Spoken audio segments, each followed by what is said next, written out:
dar boa noite a todos, que sejam todos muito bem-vindos. Estamos muito alegres hoje, né? Esse é o segundo evento ligado à histeria. Semana passada tivemos o Sérgio Almeida, que é nosso colega, e tivemos o Zelig Lieberman, de Porto Alegre, falando sobre o caso Dora.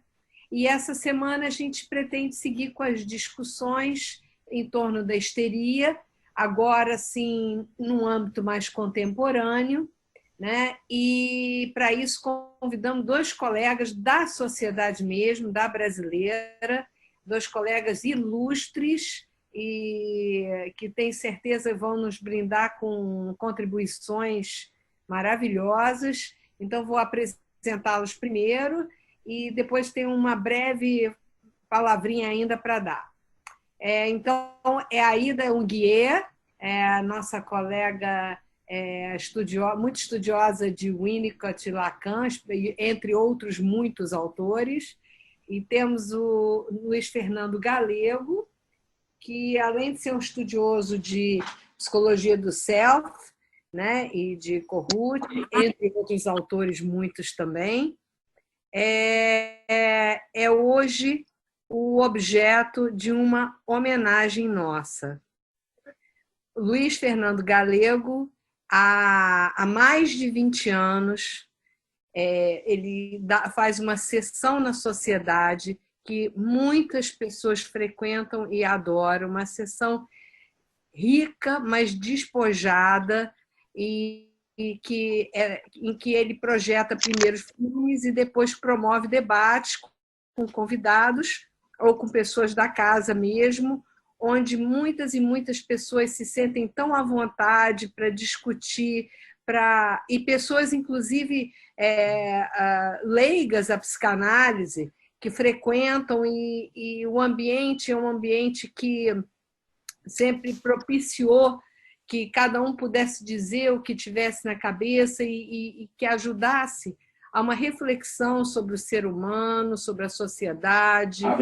Então, eu vou pedir ao Galego agora que ele levante, vá no armário onde ele está, o armário dos casacos, na porta de espelho, e pegue uma caixa branca, que vai ser uma pequena representação do nosso agradecimento por até hoje ter conduzido essa sessão maravilhosa, que infelizmente, dado a situação do Covid, nós não estamos podendo ter, né? Porque o auditório está fechado, então ficaram suspensas esse ano. Mas conseguimos convencer o Galego de participar, né, dessa sessão agora sobre o filme Closer, que é essa mesma, é a própria. Então, vou pedir ao Galego para abrir e logo depois que ele abrir, a Ana Sabrosa, a nossa presidente, vai dar umas palavrinhas também, e vamos todos expressar, e a Aida também quer dar mais palavrinhas, e vamos expressar nosso agradecimento a você e a nossa expectativa que você continue por muitos e muitos anos ainda nos brindando com essas sessões maravilhosas que muitos de nós somos frequentadores assíduos e tanto gostamos. Ele está abrindo lá o objeto, vamos dizer assim. Desbloqueia seu microfone, galera. Não. Tá. Não, agora você está agora? A imagem. Estamos ouvindo, mas estamos sem imagem sua. Tá, vai voltar. Mas está com o nome da Sueli nessa caixa. Sim, está com o nome da Sueli, é tudo disfarce.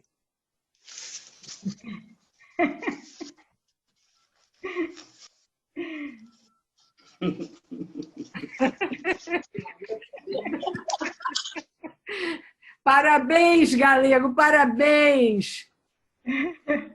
Vocês uma claquete profissional. Uma claquete. Uma claquete. Parabéns, Galego! Pode abrir seus microfones para aplaudir, se quiserem, né? Obrigado. Parabéns! Galego. Parabéns, Galego. Parabéns. Obrigada, Galego.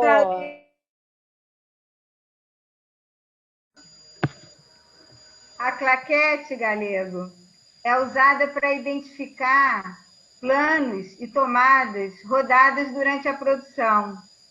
Então, nós queríamos muito agradecer a você por todas as tomadas rodadas na produção Psicanálise e Cinema da SBPRJ. Com muito carinho, a gente queria estar nesse momento te dando um abraço muito forte. São mais de 20 anos coordenando essa atividade.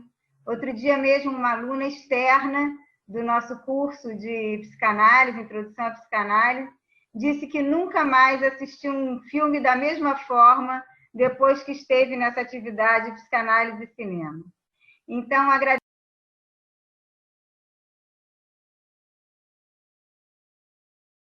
Galego, abre o microfone para a gente poder ouvir o som da claquete. É uma claquete profissional. Estou vendo.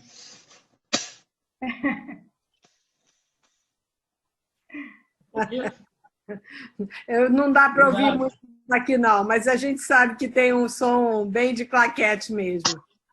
Ah, agora sim. Agora deu. Obrigado. Agora deu. Então, agora eu vou passar a palavra para a Ida, que vai dar as palavrinhas que ela quer dar para o Galego e depois começar com o trabalho dela, que nós vamos projetar aqui no compartilhamento de tela. Aida, por favor. Tem que desbloquear seu microfone.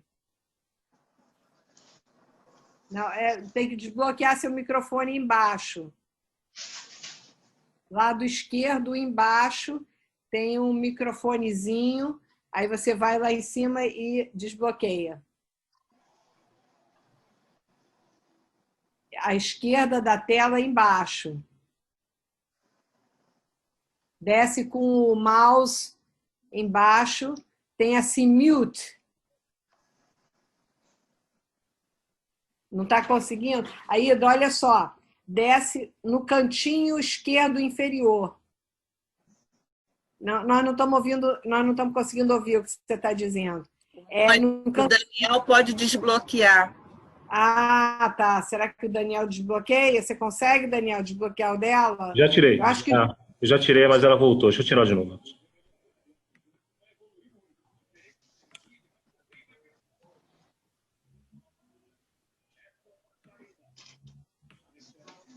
Aida, olha só. Vai com o mouse lá do cantinho esquerdo. Tem uma coisinha escrita mute. Clica em cima. No cantinho esquerdo, lá embaixo. Inferior, lá embaixo. Vai com o mouse no cantinho inferior esquerdo, que você vai ver um microfonezinho escrito mute. E aí você clica em cima com o mouse.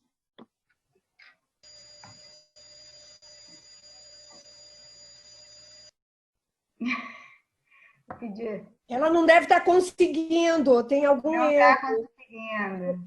Ela sabe fazer isso. Gente, ela estava falando, hein, Mônica? Ela estava falando com a gente antes. Mas ela desligou e ela não está nem ouvindo. Aí, o anfitrião pode desbloquear o microfone. Mas o Daniel não conseguiu.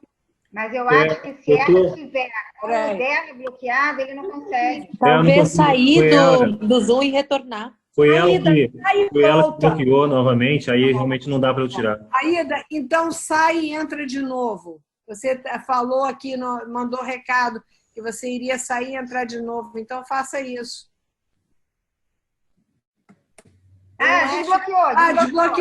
Desbloqueou. É que saiu, sumiu, apagou. Por isso eu tive que voltar de novo. E eu mandei uma mensagem para você, Mônica. Eu vi, querida, eu vi agora. Então, tudo resolvido. Tudo resolvido. Vamos em frente. Vamos em frente. Eu ouvi. Ana Sabrosa, você acabou de falar, querida? Claro, agora estou pronta Estamos todos prontos para o dueto. Aida Galego. Mas antes de mais nada, antes de começar o som, de soltar o som, eu queria primeiro agradecer a você, Mônica, a comissão científica, por ter me trazido para a reunião de hoje, por ter me convidado para fazer esse dueto com o Galego. E especialmente hoje, porque é o dia em que o Galego é homenageado por esse trabalho incrível que ele fez, absolutamente, gratuitamente, durante esses 20 anos em que a gente aprendeu psicanálise através das telas do cinema, não é? A gente articulou e pensou e discutiu psicanálise a partir de obras maravilhosas que o Galego escolhia. Aprendi muito sobre psicanálise, me diverti muito, seja assistindo, seja participando, porque algumas vezes o Galego me convidou como comentarista. Então, de todo o coração, Galego, eu te agradeço. Eu acho que a nossa sociedade toda tem que agradecer, porque seu trabalho foi inestimável. Então, eu agradeço especialmente hoje, Mônica, por você ter me colocado nessa mesa. E agradeço ao público também que atendeu esse convite da sociedade para que a gente desse continuidade ao debate que começou na semana passada. E nem podia ser diferente, né, Aida? Porque você sempre foi uma assídua frequentadora do cinema e psicanálise lá do Galego, né? É verdade, é verdade. Mas, enfim, o fato é que peraí, Fernando tem... Ah, isso, pronto. O que houve? Eu nem me mexi. Fernando Rocha, sem querer, compartilhou a tela do computador dele. Mas o Sérgio e o Zelig me deixaram numa situação, acho que é o Galego também, mas eu estou falando por mim, numa situação muito difícil, porque eles, na quinta-feira passada, apresentaram tudo o que vocês gostariam de saber sobre histeria e nunca ousaram perguntar. Incrível. O Sérgio, a gente já conhecia a erudição dele desde sempre, né? Ele foi antes de Freud, com Freud, depois de Freud. O Zelig fez um trabalho muito interessante, apoiado mais na contemporaneidade. Mas, aliás, foi interessantíssimo o cotejamento que ele fez entre a Dora, que Freud tratou, e como nós hoje trataríamos a mesma Dora. Muito interessante também. Visto isso, o que farei? O que falarei? Eu até escrevi para o Galego perguntando isso. O que eu vou falar? O que nós vamos falar? Tem duas perguntas. Tem alguma coisa para se falar sobre histeria? Sobrou alguma coisa? E mais ainda, nós precisamos ainda falar sobre histeria? E essas duas perguntas me fizeram iniciar esse arrazoado, em que eu digo o seguinte: sem dúvida, falaremos sempre sobre histeria. A psicanálise tem uma dívida de gratidão com a histeria, pois ela se confunde com a descoberta freudiana a respeito do sofrimento humano.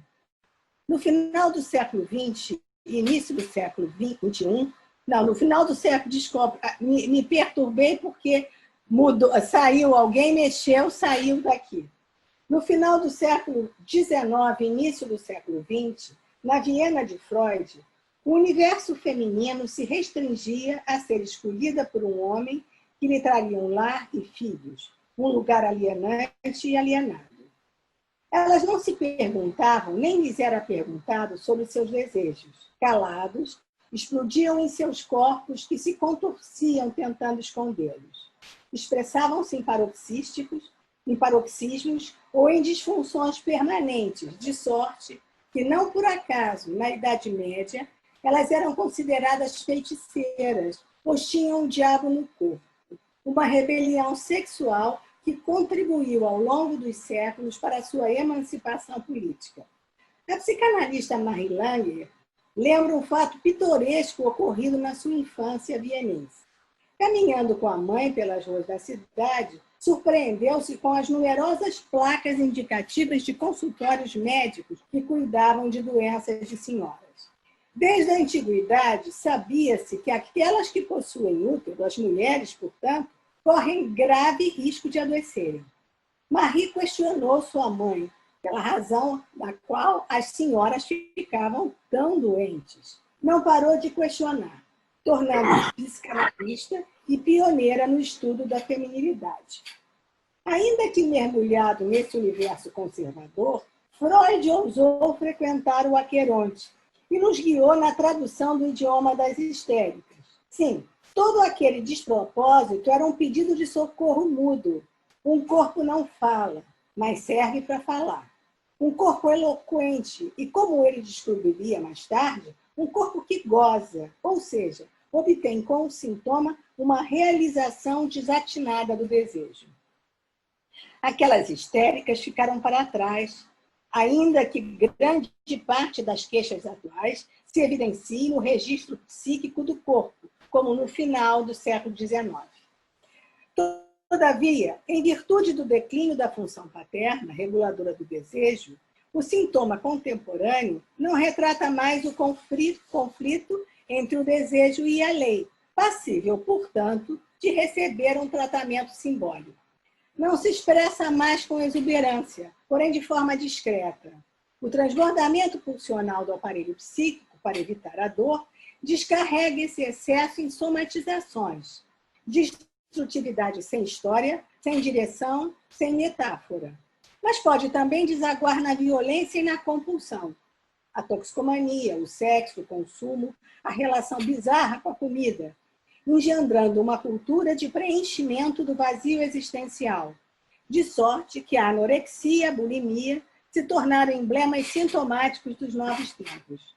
No registro do sentimento, da exaltação à depressão, colecionamos todos os matizes das intensidades. Porém, as depressões contemporâneas não têm relação direta com a culpa, descrita por Freud em 1917. O vazio é seu signo por excelência. Enfim, os traços histéricos podem se evidenciar nas mais variadas patologias narcísicas. Feitas essas considerações, passemos ao caso clínico. Inúmeras são as interpretações a respeito de uma obra de arte. A minha é mais uma delas, uma provocação para começarmos a conversar. Penso que, através dessa narrativa, Mike Nichols expressou mais a questão dos relacionamentos na contemporaneidade do que propriamente a questão da histeria. Eu vou, então, procurar sublinhar o que poderíamos considerar os traços histéricos dos protagonistas. Seguirei o enredo passo a passo para facilitar a exposição das minhas ideias. Não conhecemos a história dessas pessoas, logo, o que farei não deixa de ser uma arbitrariedade. Já o título me parece provocativo. Closer. Mais perto. Na verdade, um jogo contínuo de perto longe. Descreve a trajetória de 4 personagens que se encontram e se desencontram, bem ao gosto da fluidez dos relacionamentos que, segundo Bauman, seria a marca inquestionável da contemporaneidade. Inicia com a sequência de Dan e Alice Aires, 2 estranhos que caminham em direção um do outro em uma rua de Londres, cada vez mais perto, olhando-se sedutoramente. Alice sorridente parece cheia de vida. E como costuma acontecer com turistas não habituados com a mão inglesa, olha para o lado direito do trânsito ao chegar ao sinal e é atropelada, sendo lançada ao solo, desfalecendo. Dan se precipita sobre ela solícito, tomando-a nos braços. Imediatamente ela recobra os sentidos e provoca o rapaz dizendo: "Olá, estranho. Será esse o estranho que irá decifrá-la?" Dan acompanha Alice ao hospital, onde ela, como uma Eva às avessas, lhe rouba a maçã do almoço. Ela repara que o rapaz ainda retira as casquinhas do pão de seu sanduíche, como sua mãe fazia. Descobrimos que Dan é um escritor fracassado.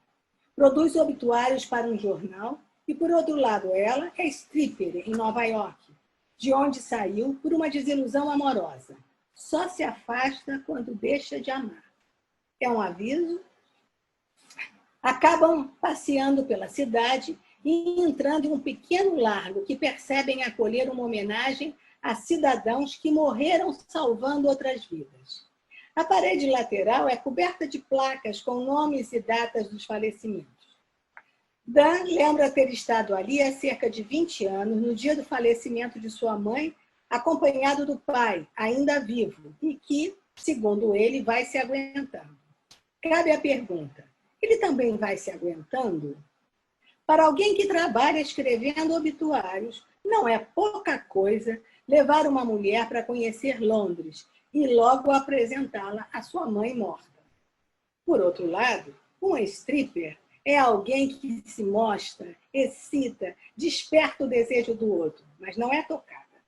Se houver encontros posteriores, faz parte do jogo, mas o número é pura sedução e prazer visual. Tão perto, tão longe. Corta.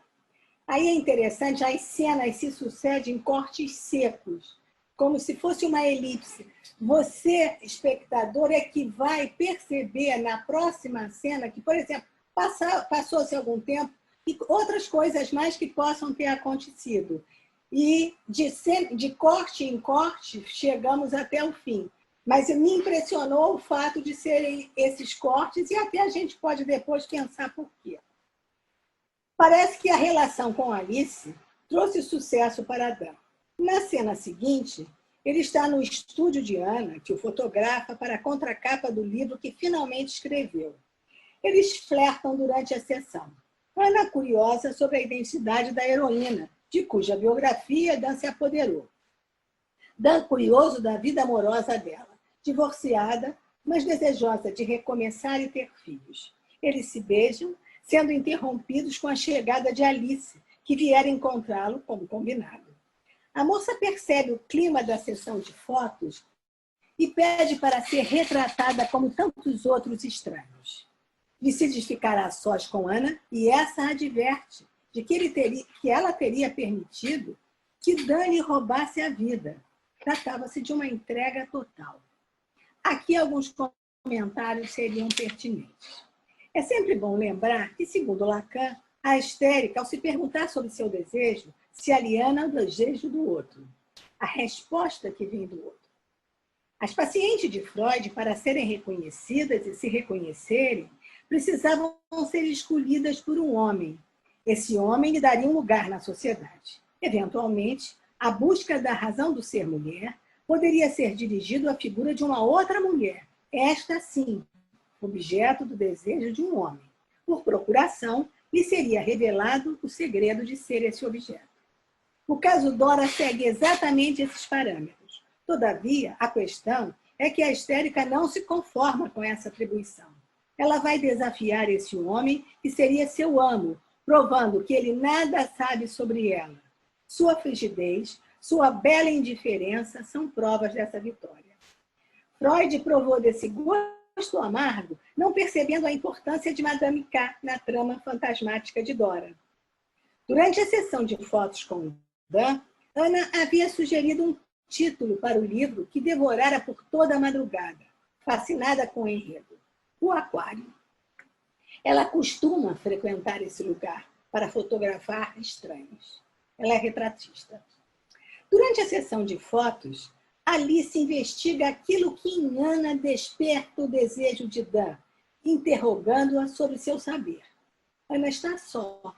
Foi trocada por outra mulher, mais jovem. Ela também perde. A evidência de que algo se passara entre Ana e seu namorado a entristece.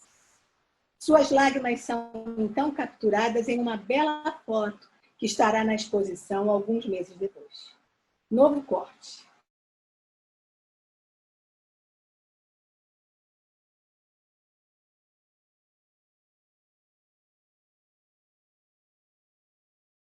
Inteira propondo uma transa, se apresentando como uma loura quente que se multiplica em 1000 com 1001 competências.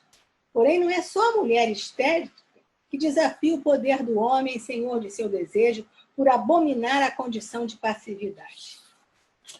O homem histérico pode também se rebelar contra a condição de ter que escolher apenas um dos sexos, normatizar seu desejo. Pode muito bem se lançar em uma errância que o leva à experiência de decifrar o gozo feminino. Eis porque, para Lacan, a estrutura histérica é a estrutura do sujeito humano. A castração é inelutável. Todavia, estaremos sempre tentando ultrapassá-la. A arte não nos deixa mentir. O fato é que Dan se apresenta como Ana e marca um encontro com Larry no aquário. A confusão se estabelece e se desfaz, de sorte que temos um casal formado graças ao cupido Dan e à extraordinária possibilidade de comunicação no cyberespaço, marca inequívoca da contemporaneidade. Como nós aqui agora, tão perto e tão longe. Novo corte. Alice e Dan, meses depois, vão à inauguração da exposição de Ana, bem a propósito, intitulada Olá, Estranho. Como o rapaz vai passar o fim de semana fora, Alice teme que ele possa abandoná-lo.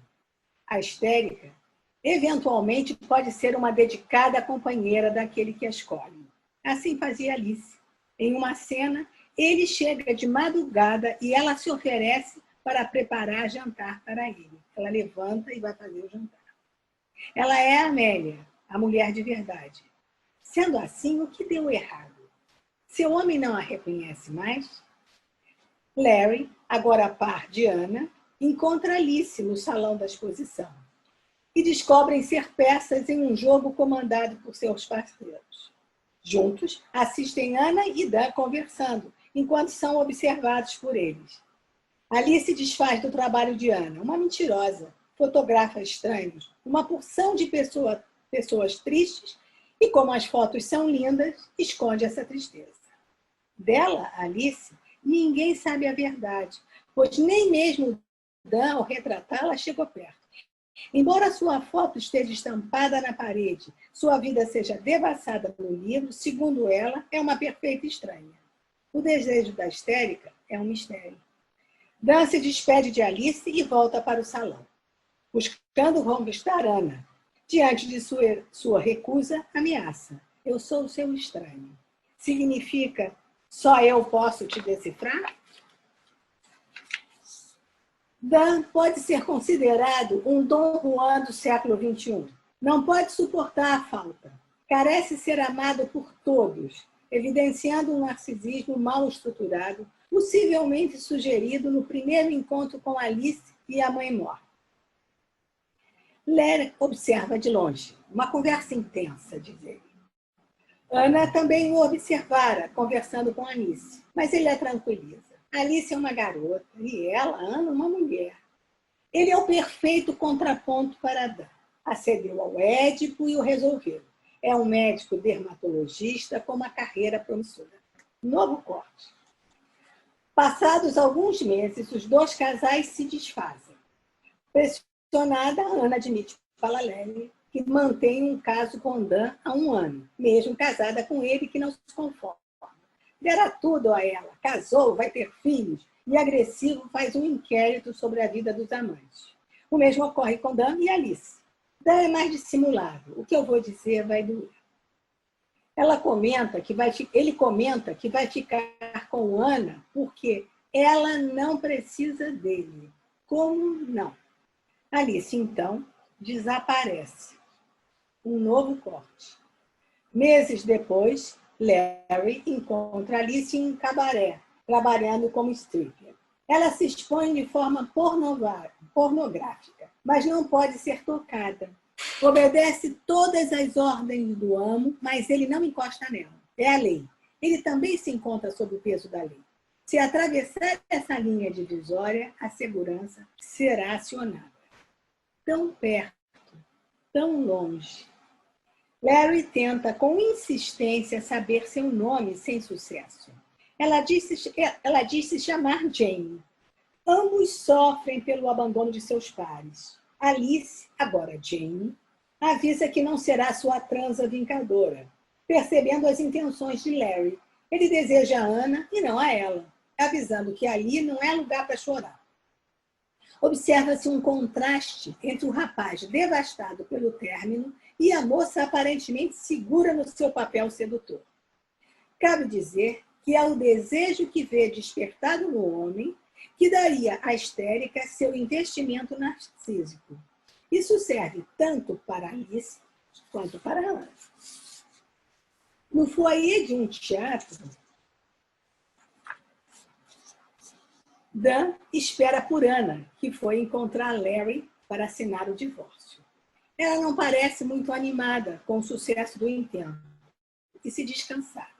Na ausência do rapaz, num flashback, recorda o encontro com o ex-marido, que, após implorar pela reconciliação, faz uma barganha. Para assinar, ela deverá transar com ele. Você é minha prostituta e eu pago pela sua liberdade. Ao voltar para perto de Ana, Dan afirma: transou com ele, não foi? Dan procura Larry e exige Ana de volta. Larry retruca: mas ela não enviou os papéis do divórcio ao advogado até hoje. Vai embora, garoto. Você não sabe nada de amor, porque não entende de compromisso. Dan chora, não sabe o que fazer. Volta para Alice. Ela te ama, diz Larry. Eu sei onde você pode encontrá-la. Aí ocorre um diálogo ambíguo, né? Interessante para se pensar, onde se observa a necessidade compulsiva que Dan tem de seduzir. O Larry pergunta: ainda fica de bobeira na internet? E ele: pensei que você queria transar comigo. O Larry responde: não seja criança, eu transei com Alice, não sou bom o suficiente para te perdoar. Corta. A partir desse momento, o Nichols vai dar um fim aos protagonistas. Dan e Alice estão em um hotel, aguardando a hora do voo para Nova York. Ele inicia um inquérito torturante sobre o relacionamento dela com Larry. Ciúme de quem? Da Alice ou do Larry? Ele sai para comprar cigarros e volta imediatamente arrependido após roubar uma rosa da bandeja da porta do quarto vizinho. Alice diz: acabou, não te amo mais, porque não posso mentir nem dizer a verdade. O Larry transou comigo e eu gostei. Ele fica desesperado e a esbofeteia. Alice rompe com ele, saindo do lugar passivo, finalmente, se libertando. Corta. Agora sim é a conclusão. Na cena seguinte, nós vemos Ana e Larry adormecidos na cama, à luz do abajur iluminando o quarto do casal, em um ambiente doméstico. Ela se vira de lado para apagar a luz e relaxa, revelando a silhueta da gravidez. Corta. No aeroporto de Nova York, o passaporte de Alice revela que seu nome, na verdade, é Jane Rachel Jones. Verdade que não consta do romance, como ela havia comentado. Voltou para casa. Por outro lado, Dan volta ao Largo dos Heróis Mortos, onde encontra uma lápide em nome de Alice Ayres. A Alice morreu. E Jane? Enfim, na última cena, Jane caminha radiosa, livre, leve, solta, pelas ruas de Nova York, como no início em Londres. A câmera focaliza o sinal fechado. Vermelho. Stop. Fim. Parou, morreu, volta ao início, compulsão à repetição. Fiquei com uma questão. Só haveriam 2 destinos possíveis para a mulher, pelo menos nesse enredo: maternidade ou morte? Obrigada.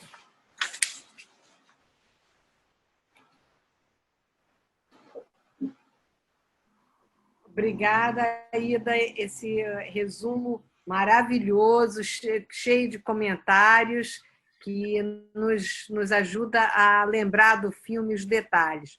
Vamos passar agora a palavra para o Galego.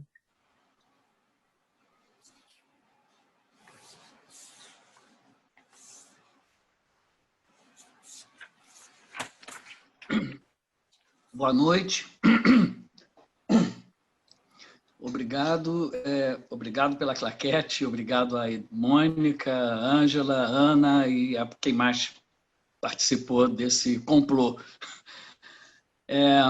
eu só sabia que a Ida iria acompanhar o filme passo a passo, e eu queria também explicar para as pessoas que não assistiram o nosso encontro da semana passada que o que está acontecendo é que o Conselho Científico, sob a direção da Mônica e da Ângela, substituíram as nossas sessões clínicas, onde a gente apresenta casos, muitas vezes com disfarces, né, e omissões para não haver, para respeitar a questão do sigilo.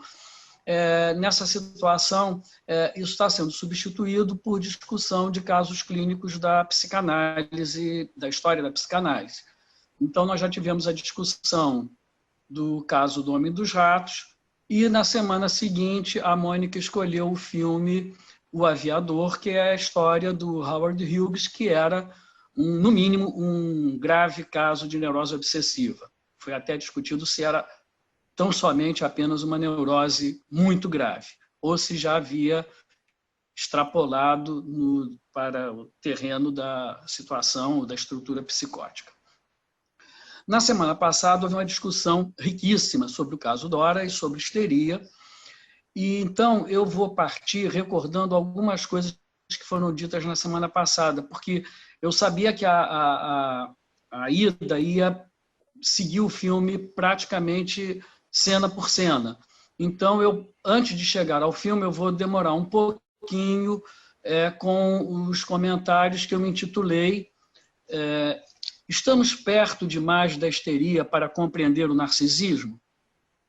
Semana passada, ao debater o caso Dora, nosso colega do Rio Grande do Sul, psicanalista Zelig Lieberman, chamou nossa atenção para alguns detalhes em escritos mais tardios de Freud, detalhes que nem sempre são muito lembrados, tal como o papel da mãe pré-edípica na resolução do complexo de Édipo, Freud, 1931, e as mortificações narcisistas do início da vida, Freud, em 1939.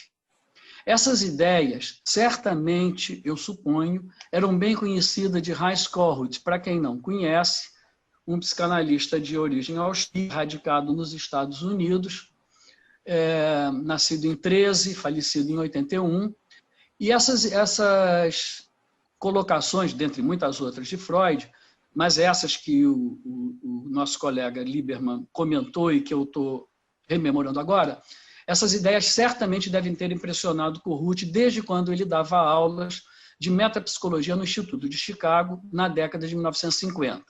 E, com maior certeza ainda, tais ideias ecoam nos desenvolvimentos das ideias de Kohut nas décadas de 1960 e 70. Por exemplo, sobre a fase edípica, um estágio como Kohut preferiu considerar em vez de um universal e obrigatório complexo de Édipo.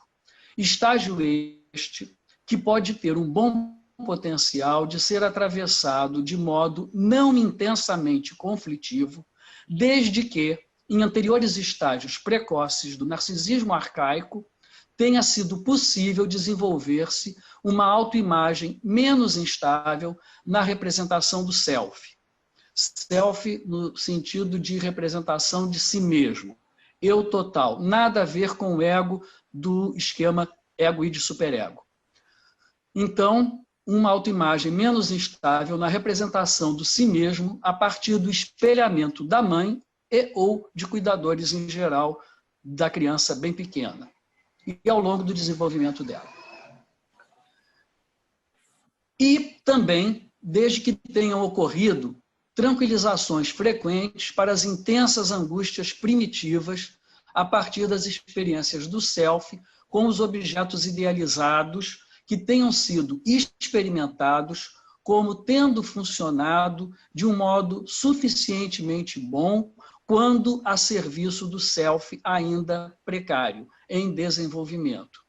Esta função de objetos idealizados, tranquilizadores, protetores, com os quais a criança, o bebê, se sinta fusionado, enfim, essa função, muito esquematicamente, pode ser mais atribuída ao pai, embora não só. Na verdade, pode advir, como eu disse antes, dos cuidadores em geral, mãe ou pai, cuidadores em geral. já que há momentos, de algumas formas de desespero pelas insuficiências da criança pequena, que nunca se basta a si própria, nem física, nem psicologicamente, para a sua melhor sobrevivência. A rigor, nós não sobrevivemos fisicamente se não formos cuidados. Mas Kohut também diz que a sobrevivência psíquica fica altamente comprometida se não houver também esses cuidados que ele destaca, especialmente o espelhamento e a idealização, mas não só. Nosso colega, o Lieberman, também mencionou a importância dos objetos internos e externos, eu que estou chamando a atenção dos objetos externos, na constituição da mente infantil. O que talvez esteja sintetizado na proposta de Heinz Kohut de que objetos externos não são, desde sempre, percebidos como, de fato, externos ao self, mas como fazendo parte de uma forma transicional das vivências arcaicas do bebê. Ou seja, o objeto externo é experimentado tanto como parte do self, especialmente quando cumprem as funções self-objetais atavicamente esperadas, os cuidados todos físicos, de proteção, de aquecer quando está frio, de deixar o bebê mais fresquinho quando está calor, de limpar quando está assado, de alimentar quando está com fome, mas também todo o holding psíquico, né? Todo a maternagem, né? A paternagem também, enfim.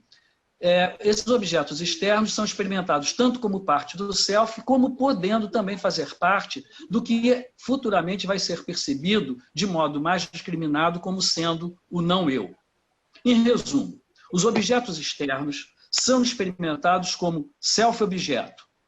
Não há uma tradução ideal. Seria o quê? Objeto-eu, tudo junto. Ou, conceitualmente, objetos que funcionem a serviço do eu. Porque self-objeto é mais exatamente uma função. São mais funções que os objetos reais irão cumprir com maior ou menor pertinência. E isso sempre do ponto de vista da experiência do self na relação entre o self e um self-objeto. Ou um objeto que esteja funcionando adequadamente como self-objeto ou insatisfatoriamente como self-objeto. Voltando ao nosso colega do Rio Grande do Sul, ainda que ele estivesse se referindo ao caso Dora, ele mencionou algo que, ao meu ver, não é específico para aquela determinada paciente histérica, mas importa para qualquer subjetividade. As características da mãe importam na formação e desenvolvimento do caráter da filha. Essa é a frase textual que o Zelig Lieberman mencionou sobre a Dora. Ou seja, digo eu, características de cuidadores, em geral, importam para o desenvolvimento dos filhos, em geral. Sendo que uma vivência conflitiva do self com seus objetos primários levarão a possíveis feridas narcísicas e a possíveis estruturações psicológicas que ficam oscilando entre Narciso e Édipo ao longo do desenvolvimento e da vida toda de muitas e muitas pessoas. Bem, por que eu estou relembrando alguns aspectos que o colega mencionou, sendo que eu sei que eu estou me apropriando deles porque interessam ao meu recorte para a questão que a Mônica propôs. A histeria nas relações contemporâneas a partir dos exemplos dados pelos personagens do filme Closer. É um filme de 2004, cujo roteiro foi escrito pelo Patrick Marber, que é o autor da peça do mesmo nome que estreou em Londres em 1997. Ela foi exibida aqui no Rio com o nome de Mais Perto. Eu não me lembro os atores todos, eu me lembro que tinha Renata Sorrah, mas eu não me lembro dos outros atores. Eram só 4 atores em cena. Bem, por que eu pensei... Bom, porque eu me apropriei desses trechos que o Zelig Lieberman falou, porque eu pensei trazer um recorte do corpo teórico da psicologia psicanalítica do self, como é chamado o paradigma kohutiano sobre o tema, já que o paradigma freudiano partiu da histeria, enquanto o de Kohut partiu do narcisismo. Nos 3 livros que ele assinou, Kohut, e eu quero chamar a atenção que eu não consultei nenhum dos trabalhos e demais escritos curtos que estão reunidos em 4 volumes bem caprichados foram publicados após a morte dele, sob o título de A Procura do Self. Não é traduzido no Brasil, só alguns trabalhos soltos foram traduzidos. Bem, nos livros do Corrutti, a histeria é mencionada não muitas vezes, e quase sempre como uma forma de compreensão do adoecer psíquico que privilegia a questão conflitiva do Édipo, sem atentar para as vicissitudes pré-edípicas mais ligadas à estruturação mais ou menos estável de um self, em busca de coesão, vitalidade e harmonia a partir de suas experiências subjetivas com o funcionamento dos objetos a serviço do self arcaico, tal como a criança pequena os experimenta. Então, não são só experiências subjetivas, são experiências intersubjetivas. Eu só fui encontrar em um livro de casos clínicos relatados por psicanalistas que procuravam seguir as ideias de Corrutti, um texto intitulado Comentários sobre a análise de uma personalidade histérica, em que o autor assinala, quer dizer, o autor desse trabalho, quer dizer, o analista que tratou de uma mulher que ele, enfim, publicou o trabalho clínico com esse nome, com esse título, ele assinala que se trataria de uma personagem hysterical-like, semelhante à histeria. Eu acho que aí tem um pouco uma cópia do que o Corrutti falou, porque a importância do trabalho de Corrutti é fundamental, mesmo para quem não curte, não segue as teorias dele, é a ampliação da clínica psicanalítica para um tipo de pacientes narcisistas. E ele criou um termo que, a rigor, seria uma contradição, um paradoxo absurdo em relação à teoria freudiana, que ele chamou inicialmente de transferências narcísicas. Ora, o Freud usava o termo neurose narcísica exatamente para situações em que não haveria o estabelecimento da transferência. Então, como é que se falaria de transferências narcísicas? A rigor, isso seria uma contradição dentro do ponto de vista da teoria clássica. Tanto é que ele modificou o nome para transferências self-objetais. Mas eu acho interessante o que ele de início chamou de transference-like, semelhante à transferência narcísica, e depois apenas de transferência objetal. Então, aqui o autor desse caso clínico, ele diz que se trataria de uma personalidade similar à histérica, similar à histeria, mas, aspas para ele, denotando uma variante de organização psíquica de histeria neurótica no aspecto transferencial manifesto, mas que no decorrer da análise foi sendo percebida como tendo como base uma desordem narcísica da personalidade. E aí temos duas questões interessantes que nem dá para desenvolver aqui nesse momento. Uma, para a psicanálise, o quanto importa o diagnóstico, digamos, psiquiátrico ou fenomenológico? Quando eu estive em supervisão com Abraham Exterman, antes mesmo de iniciar minha formação na Brasileira do Rio de Janeiro, ele chamava a atenção para o diagnóstico do campo psicanalítico que se desenvolva na dupla analista e analisando. Ele não usava o termo campo intersubjetivo, mas, na verdade, eu acho que ele já falava disso antes de 1980. Um campo intersubjetivo que pode ser o que viabiliza um trabalho psicanalítico ou não, na dependência dos participantes da dupla, e principalmente da dupla como um terceiro, mais importante até do que os dois membros isolados.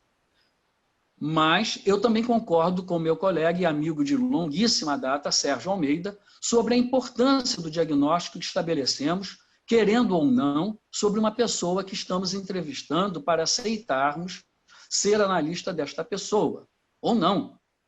Até porque o estabelecimento de um diagnóstico na mente do analista vai provocar uma forma de contratransferência iniludível. Uma transferência para melhor ou para pior. O outro ponto que eu levanto aqui a questão, que eu quero assinalar, diz respeito ao trabalho clínico que eu mencionei acima, quando o autor usa o termo personalidade hysterical-like, semelhante à histérica. Desde muitas décadas, os psicanalistas poderam pessoas com aquela forma de grande histeria. Por exemplo, crises que não raro envolviam convulsões corporais, desmaios, ou mesmo sintomas sem base orgânica, anatômica, fisiopatológica, mas a pessoa paralítica de membros inferiores, por exemplo, ou com perda de sensibilidade em áreas do corpo, até mesmo cegueira, sem que a pessoa esteja cega, ou ainda diversas formas de alteração de consciência. Eu aqui esqueci de mencionar uma situação que eu vi quando eu estava no 3º ano do curso, que foi um caso de pseudociese. Antes do ultrassom, uma jovem senhora de ambiente muito simples dá entrada em trabalho de parto numa maternidade e ela não estava grávida. Era uma gravidez histérica. E eu tive a oportunidade de ver isso. Bom, enfim, quadros mantidos pelos manuais diagnósticos médicos, não mais sob o rótulo de histeria, mas de transtornos conversivos e transtornos dissociativos. E nem nos personagens, quer dizer, assim como a gente não vê esses quadros nos consultórios, e mesmo os psiquiatras raramente veem esses quadros, nos personagens do filme Closer, né? E nem na paciente cuja análise é detalhada no trabalho que eu mencionei, há desses sintomas exuberantes que eu comentei.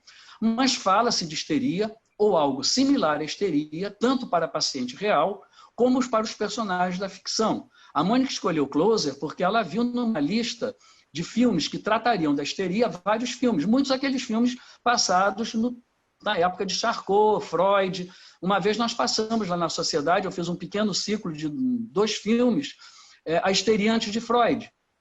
Um filme era o caso das freiras de Loudun, em 1600 e pouco, um caso de histeria coletiva famoso, documentado, e o Huxley escreveu a respeito. Tem 2 filmes sobre isso, um filme polonês, Madre Joana dos Anjos, e um filme inglês do Ken Russell, que foi o filme que a gente passou, chamado Os Demônios.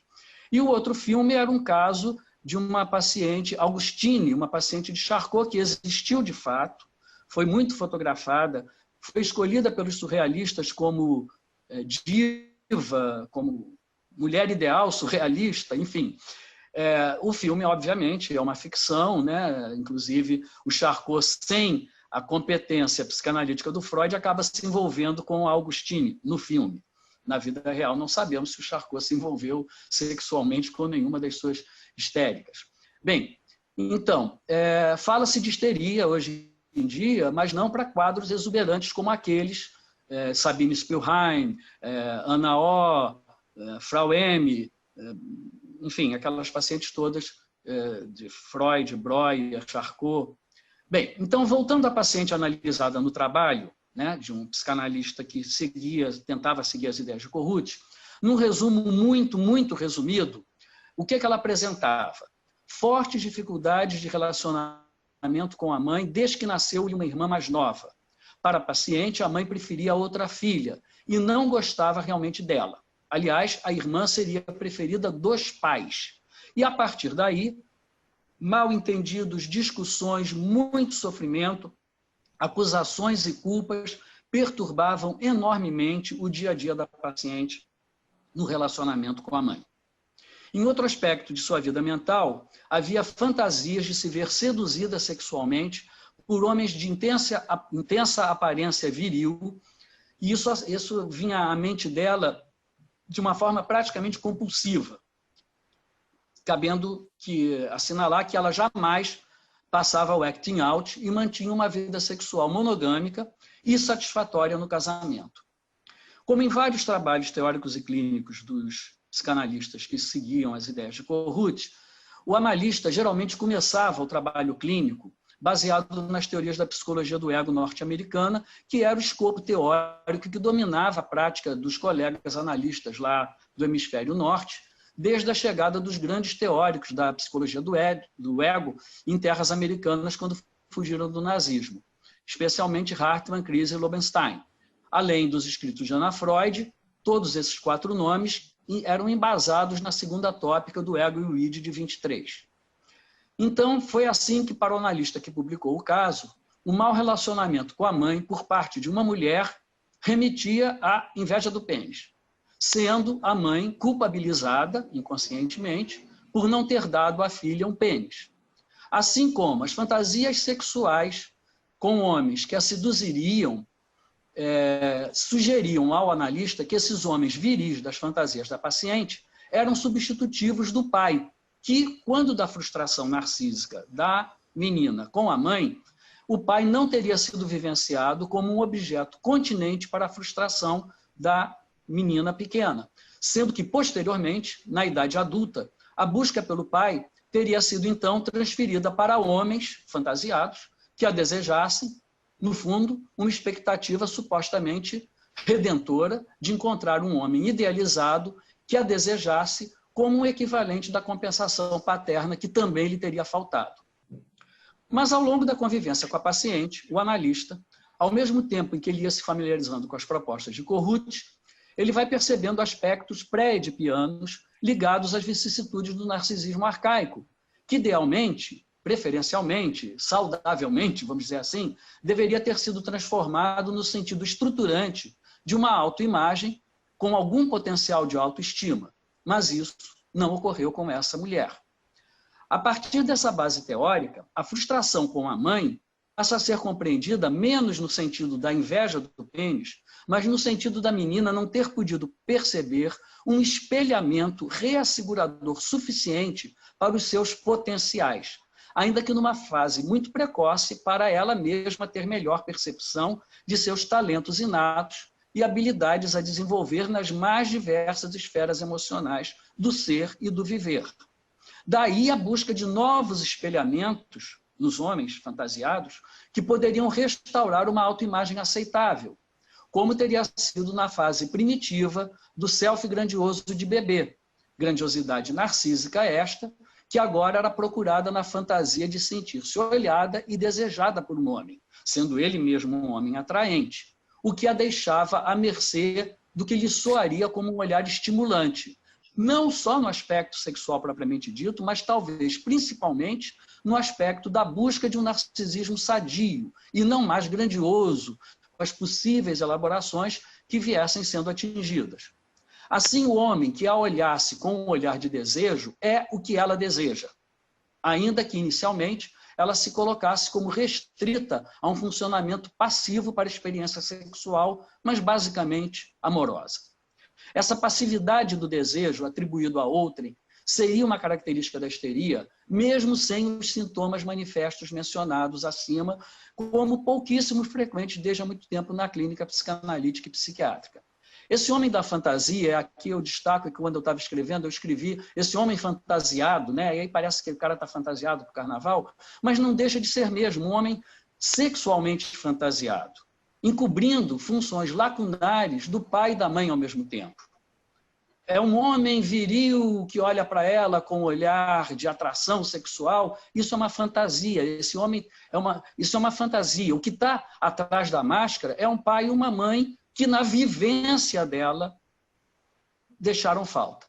Então, esse homem da fantasia serve tanto à busca de um funcionamento self-objetal como espelho, que reassegura o que a pessoa é e o que ela pode desejar ser a partir de já ser como ela é. Assim como corresponde ao self-objeto idealizado, que Corrute também chama de imago parental idealizada, originalmente no sentido de um self-objeto potente e capaz de ser acolhedor, protetor contra o desamparo. Após a fase edípica mal elaborada, mal resolvida, isso que acabou por receber conotações sexuais, ou seja, veio a se manifestar, lembrando Félix, na linguagem da paixão, que não passaria de um conteúdo manifesto para o conteúdo latente da linguagem da ternura infantil. Mas ainda dentro do esquema clássico da psicologia do ego, o trabalho desse colega analista americano menciona que, se não houver a vivência da cena primária, carregada de aspectos violentos e que possam vir a dificultar o exercício da sexualidade plena, e, portanto, se, pelo contrário, o ato sexual possa atingir algum nível de satisfação, não haveria a conversão dos aspectos recalcados em sintomas somáticos, ficando a histeria mais restrita ao funcionamento passivo para um envolvimento sexual fantasiado ou, em alguns casos, atuado. Sem a exuberância sintomática das grandes histerias do passado, E isso sem a exuberância sintomática das grandes do passado. Eu omiti a descrição das demandas transferenciais da paciente relatada e como essas demandas e frustrações revividas com o analista teriam permitido o desenvolvimento e a elaboração das lacunas narcísicas infantis, chegando a um estágio de narcisismo transformado e mais de acordo com a idade atual, o momento existencial dessa mulher. Voltando aos aspectos teóricos, eu achei curiosa nesse desenvolvimento teórico-clínico, uma certa analogia do que foi resumido, do que eu resumi acima, com o que Lacan fala quanto ao discurso da histérica. De modo igualmente muitíssimo resumido e empobrecedor, eu entendi que Lacan parte do princípio de que a histérica procura incessantemente preencher sua falta e coloca alguém num papel de mestre, que saiba muitas coisas, mas que não deve saber demais para não vir a crer que ela seria um prêmio maior para todo o saber dele. Ou seja, a histérica quer um mestre sobre o qual ela possa ainda reinar. Como ela precisa ser objeto para ser desejada, né, não sujeito do seu desejo, a tarefa analítica seria de promover a compreensão de que nesses aspectos existe o desejo dela, e com este desejo ela não precisaria ser objeto para ser desejada. Quem sou eu e qual é o meu desejo são questões que surgem quando ela se confrontar com a falta. Para Lacan, a falta é a falta do saber e ela não sabe que busca um saber. Então, na histérica, a estrutura do desejo é o desejo de outrem, bastante análogo, como eu entendi, ao que foi resumido no escopo da psicologia do ego e também da psicologia do self. Principalmente, já que o foco, no dizer de Paulo Roberto Sauberman, seria o de uma psicologia da falta. A falta no atendimento de funções self-objetais estruturantes. Chegando ao filme, por fim, e brevemente, porque eu sabia que a Ida ia detalhar o filme, Ana, a personagem da fotógrafa que muda de parceiro na medida em que se perceba desejada por um ou por outro homem, fica em permanente insatisfação na medida em que ela é desejada por um e por outro. No final, ela está com um parceiro que dorme e ela fica acordada.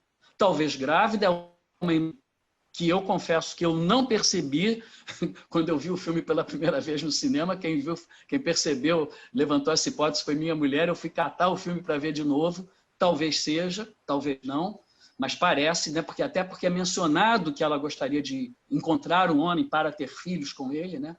Mas, enfim, ela está acordada, talvez grávida, mas com uma sensação de incompletude. Por quê? A fantasia de atingir uma completude está sempre localizada fora de si mesma, além de ser uma fantasia para eterna insatisfação, pois o que ela não aceita é a própria incompletude de que somos feitos. Afinal, segundo Shakespeare, somos feitos de sonhos, somos feitos da mesma matéria dos sonhos.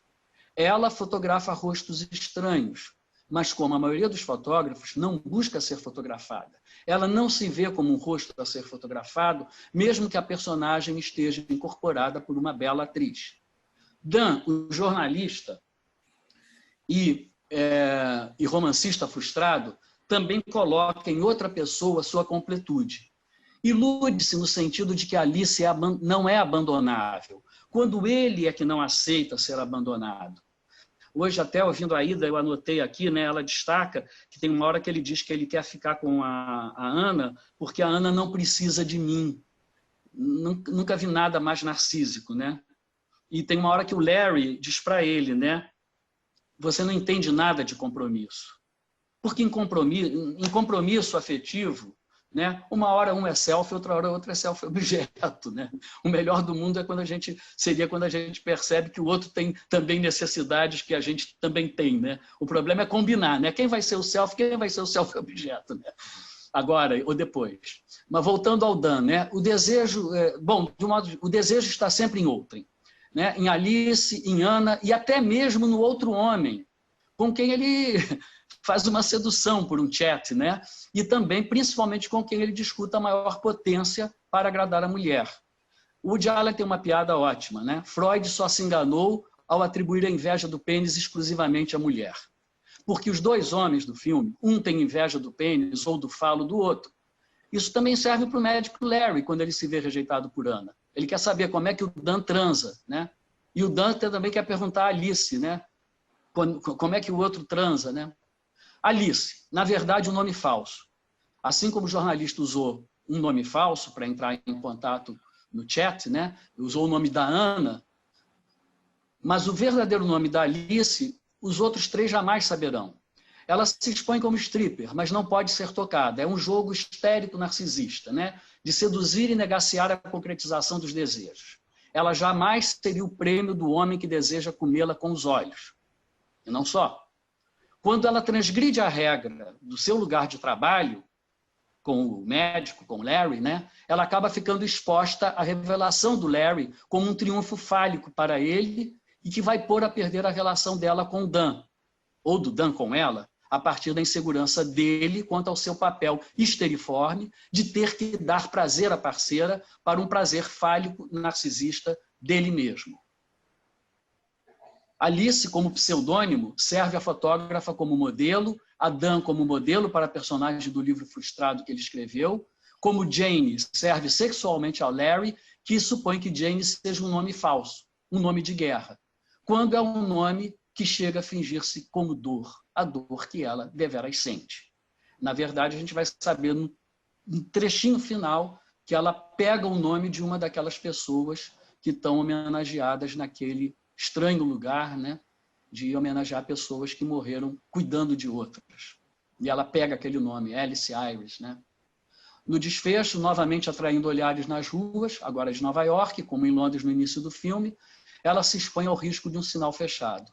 Can't take her eyes off herself, ao contrário da música que repete sem parar, Can't take my eyes off you. Para concluir, deixo duas perguntas a título de provocação. As histéricas de Freud, Charcot, das bruxas queimadas nas fogueiras, das feiticeiras de Salem, seriam apenas, entre aspas, histéricas? Ou, como já me sugeria outro supervisor a quem eu devo muito, Carlos Duin, seriam personalidades narcisistas e ou borderlines? E talvez os sintomas exuberantes das crises histéricas talvez não passem de patoplastias. Sintomas como conteúdo manifesto, cujo conteúdo latente está em outra formação estrutural, narcísica, borderline. Segunda provocação. Até quando a psicanálise teórico-clínica ficará refém da histeria como seu avatar de origem, quando já conhecemos tantas outras formas de funcionamento psíquico? Só para exemplificar, atender um paciente psicossomático a partir do modelo teórico da histeria, a mim me parece que seria um grave equívoco, pois hoje em dia, e já há algum tempo, fala-se em personalidades com pensamento operatório e outras características que escapam à rigidez do estereótipo de uma psiconeurose de defesa chamada histeria. Obrigado.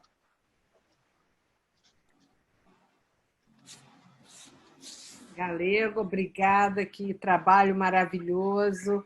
Aliás, foram duas apresentações espetaculares. Vou pedir que mandem as perguntas, nós ainda não temos nenhuma pergunta aqui, então podem enviar, eu vou botar o telefone aqui para vocês mandarem. Mas se mandarem... Posso comentar uma coisa que eu só percebi hoje quando eu revi o filme? Todo mundo fica contaminado pela música linda, né, que perpassa o filme, né, e umas músicas brasileiras. Mas ele, mais de uma vez, eu só hoje percebi isso, olha que eu sou amante de ópera, ele usa várias vezes trechos de uma ópera de Mozart chamada Assim Fazem Todas, que na verdade é de uma injustiça machista horrorosa, porque assim fazem todos. Na verdade, as óperas cômicas eram sempre eram enredos absurdos, coisas verdadeiras chanchadas, hoje em dia, absurdos. É uma história de dois homens que namoram duas irmãs e fingem que vão para a guerra e, para testar a fidelidade delas, voltam disfarçados, as tolinhas acreditam que são outros homens que as seduzem, com os quais em menos de 12 horas elas casam, e aí eles trocam de roupa, aparecem para dizer que elas não foram fiéis.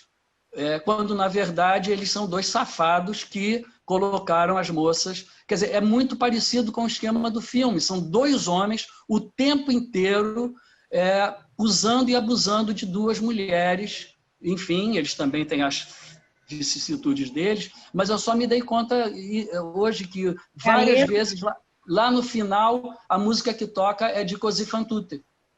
Galego, então você está chegando perto do meu comentário, que eu achei que o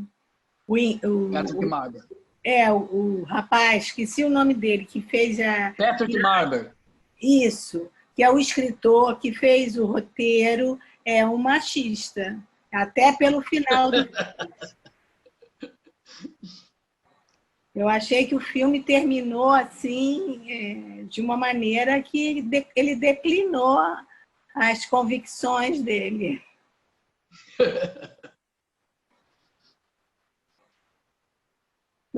Nós conversamos sobre o filme nesse final de semana, trocamos ideias e tal, para poder escrever, né, também. E aí o Galego não concordou, não, mas agora com essa associação que você fez com Così fan tutte, do Mozart, né, em que eles fazem esse papelão com as moças, então... É machista mesmo, né?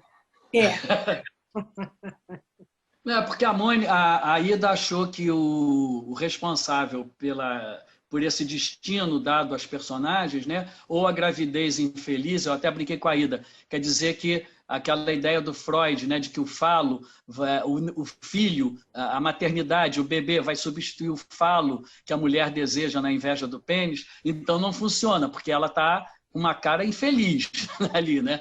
E a outra está lá, né, sendo admirada de novo, lindinha, maravilhosa, jovial e tal, com risco de ser atropelada de novo. Aliás, na peça, ela morre, a personagem morre. O Patrick Marber, na peça, coloca a notícia da morte da Jane, da falsa Alice. E no filme, eles recuaram um pouco, não sei se foi coisa do próprio roteirista, autor da peça, ou do Mike Nichols.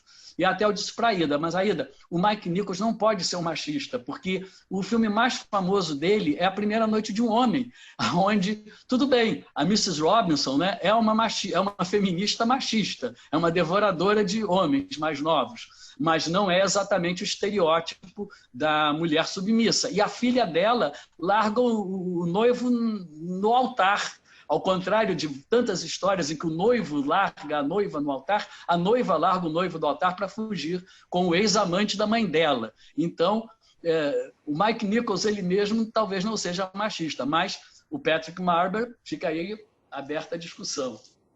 Mas, Galego, você falou sobre essa questão da gravidez e do bebê, ser o pênis da mãe, etc.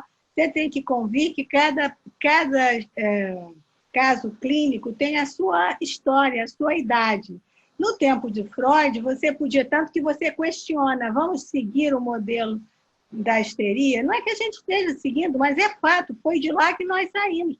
Todos os estudos sobre a feminilidade devem agradecer os primeiros estudos sobre histeria, o que foi as mulheres que tentaram pensar o que querem a mulher, o que querem as mulheres, e desenvolveram os estudos sobre histeria. Hoje já se pensa diferente, já se pode pensar numa patologia narcísica, mas naquela altura, e também com aquela cultura, naquela altura, realmente o melhor que podia acontecer é casar e ter filhos. Tanto a surpresa do final. Falei, uau, voltamos ao Freud? Dora again? Vale lembrar também que Alice Ayres era o nome de uma mulher que tinha perdido a vida salvando os 2 filhos de um incêndio. Ela escolheu esse nome ali, das plaquinhas todas que apareciam. Exatamente, bem lembrado, bem lembrado. Sabe? Então, havia essa questão aí. Tinha. Só a mãe estava com a mãe morta. Ele Cecília, não se aquele lugar quando a mãe morreu. O microfone de alguém está perto. De alguma criança. É um neném aparecido. Dessa vez não são os meus, Ruth. Bom, vamos lá. Fala, Aida. Não, eu estava falando que foi bem lembrado essa ideia, porque, inclusive, é interessante que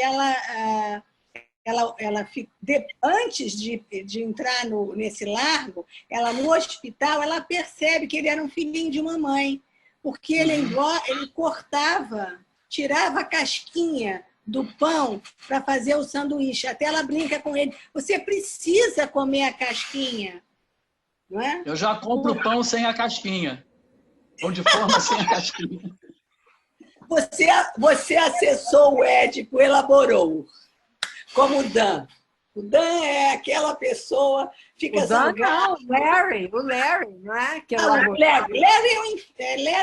é todo resolvido, é o contraponto do Dan. Tá.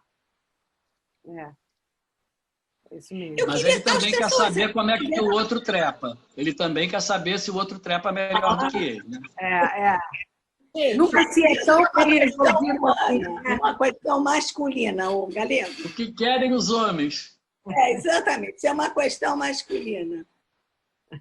Bom, tem mais bem resolvido que se seja, nunca é tão bem resolvido assim, né? Diz, Ruth, você ia perguntar uma coisa.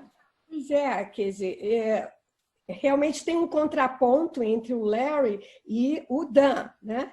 Agora, o Dan era de uma fragilidade terrível, ele desmorona naquele momento diante do Larry, mas o Larry era um perverso, ele era um perverso. Você acha?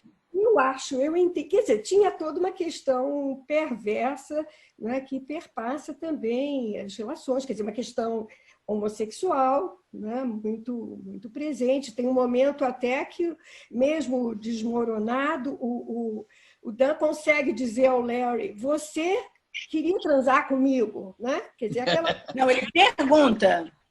Ele não afirma, ele pergunta. De toda ele forma. Pergunta. A pergunta... Mas não, porque o Larry perguntou para ele se ele estava ainda passeando na internet. Eu acho que o Dan, sim, tem uma coisa histérica, não é? Que é bissexual. A bissexualidade humana, mas que na histeria aparece ali. Ele quer tudo, aquela coisa de não poder suportar a falta, a limitação que é humana. Não tem, não, ele quer tudo, todas as pessoas, homens, mulheres, enfim. Ele está sempre seduzindo e não satisfaz. Agora, Aida, eu concordo com você, né, na questão machista e que remonta a Freud, de que a solução para a inveja do pênis não é a gravidez. Mas eu achei curioso, né, que um homem não percebe a gravidez dela deitada no final, na cama. Né? Exatamente, Ruth. Porque ele não percebeu e a Sueli percebeu, que estava vendo o filme com ele. Então, o meu marido também não percebeu vendo o filme e eu percebi. Né? Agora, é coisa de mulher. Coisa de mulher. Mas eu achei que ela estava feliz, eu não achei que ela estava triste. Eu também achei. Eu achei que ela estava tranquila, não digo nem feliz, mas ela estava bem. Ela se virou aqui do lado tranquila. A peste de homem, né? Ela dá um beijinho nele. Ele tira o livro, ele está lendo, ela tira o livro da mão dele com o maior carinho. Achei uma coisa muito, muito terna.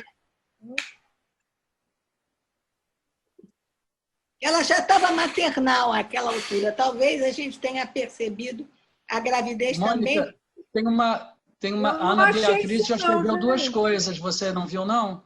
Eu vi que a Ana Beatriz colocou que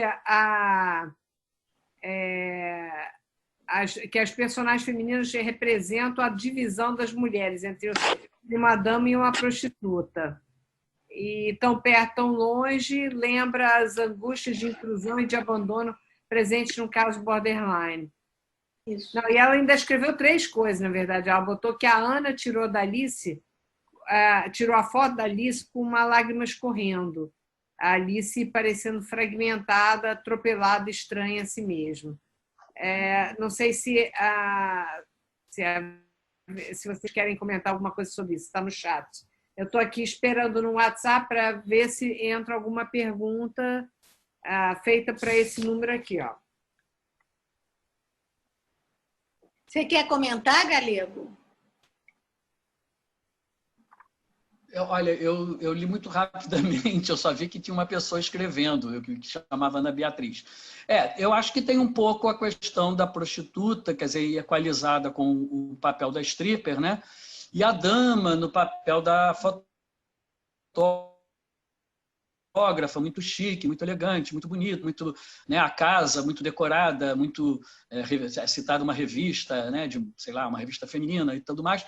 Mas tem uma hora que, na discussão do Larry com ela, quando ela diz que vai largar ele, né, em que ela diz, eu não me lembro como é que ela fala em inglês, né, foi traduzido assim, eu sou horrível, mas ela diz uma expressão pior em inglês, né? Ela se sente naquela hora... Ele joga ela, né, Há quanto tempo você está vendo ele? Há 1 ano. Aí ela mesma comenta, eu sou horrível, né? Mas em inglês ela usa uma expressão mais pesada, eu acho. Então, eu acho que tem também essa questão, né, também a gente poderia pegar por outro ângulo, né? Não sei. A própria stripper, ela é a mulher de verdade, ela se dedicava ao Dan, ela cuidava do Dan, acordar de madrugada para fazer comida para ele que estava na rua, não é? Aliás, estava com a Ana. Pois é, né? Se sabe, né? Então, saía para telefonar. Quem é muito misturado. O desejo da histérica é um mistério, é o desejo do outro. Então, pronto. Ela, mas o da, né, ficava... O da borderline é mais errático. É mais errático, é menos... bom, pelo menos os analistas ficam... Onde chamarem, ela vai, né? Eu queria falar... É o que acontece. Sandra quer falar. Sandra. Eu queria falar. Primeiro, eu achei que a Ana estava péssima, não estava nada feliz naquela cena que tirou... Não achei que ela estava tranquila, feliz, porque estava grávida. E eu acho que fui meio masculina, eu não vi que ela estava grávida, que nem o garoto. Eu também. Não percebi, não. E eu acho que o personagem que escapa um pouco da questão da insatisfação, eu acho que a Aida falou um pouco disso, e dá um basta, é a Alice Jane, né? Ela está mais comprometida com uma verdade interna, quando ela primeiro, não sei se vocês falaram, ela fala que ela vai contar o segredo do passaporte dela para ele. Ela tá dizendo que ela vai dizer o nome dela, né? A pessoa conversa com ele. Ela vai dizer o nome dela e ela dá um basta para aquela questão, né, daquela patologia ali geral daquele povo, né? A gente chega, né? Ela dá um basta, ela corta aquilo ali, ela faz um corte e vai embora mesmo. E vai embora mesmo. Eu concordo inteiramente com você. Eu achei lamentável ela morrer no final, por isso que eu falei do machismo, porque ela é a pessoa... Eu pensei assim, puxa, a gente podia pensar que ela fez uma análise. Ela passou... Eu acho que ela fez. Ela fez. Eu acho que ela era a pessoa... Eu acho que ela era a pessoa mais inteira, no sentido de contato com os próprios sentimentos e tudo. Exatamente. Não tinha essa coisa... Aí, um desespero na gente, né? É pura insatisfação, pura falta, né? Até quando ela está se exibindo para o Larry, não é? Ela sabe que ela fala para ele, ela tá jogando com ele, porque ela está se exibindo para ele, para ver, digamos assim, a impotência dele dava força a ela. Né? Uma compostura, ela tem uma compostura na Alice. Eu acho que ela tem uma compostura. Gosto dela. Também, eu me senti traída. Quando aquele sinal vermelho apareceu, eu falei, não acredito, é gravidez ou morte?